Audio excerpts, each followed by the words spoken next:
Hey dosto, welcome to my channel Devasis Vlog. মই অন্য এটা ভিডিঅ' লৈ আপোনালোকক স্বাগতম জনাইছো।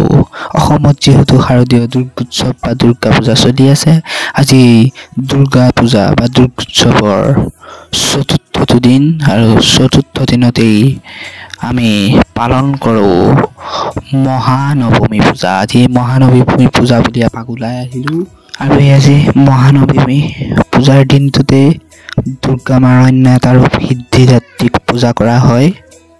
অসমত দুৰ্গা পূজা হাজাৰ বছৰ পুৰণি এক উৎসৱ, যাৰ ঐতিহাসিক প্ৰচলন অনাদি কালৰ পৰাই আছে। নৱম শতিকাৰ পৰা ত্ৰয়োদশ শতিকালৈকে শিৱ পাৰ্বতী দুৰ্গা আদিৰ ভাস্কৰ্য উদ্ধাৰ হোৱাই ইয়াৰ প্ৰাচীনতাৰ ইংগিত দিয়ে। কোচ ৰাজ্যৰ প্ৰভাৱত আহোম স্বৰ্গদেউ প্ৰতাপ সিংহই মাটিত দুৰ্গাৰ প্ৰতিমা সাজি পূজাৰ প্ৰচলন কৰে।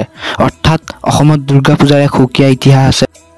সাধাৰণতে আহিনৰ শুক্ল পক্ষৰ ষষ্ঠতম দিনা তথা ষষ্ঠীৰ পৰা আৰম্ভ হৈ দশমী পৰ্যন্ত থাকে এই দুৰ্গোৎসৱ।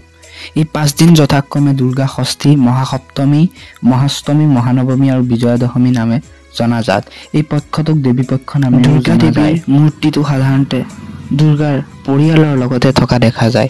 এই মূৰ্তিসমূহৰ মধ্যস্থানত দেৱী দুৰ্গা থাকে আৰু তেওঁৰ সোঁফালে থাকে দেৱী লক্ষ্মী আৰু গণেশ, আনহাতে বাওঁফালে থাকে দেৱী সৰস্বতী আৰু কাৰ্তিক। কলিকতাত পোনপ্ৰথমবাৰৰ বাবে 1610 চনত হাৰ্বৰ্ণ ৰায়চৌধুৰী পৰিয়ালে এই প্ৰথাৰ প্ৰচলন কৰিছিল।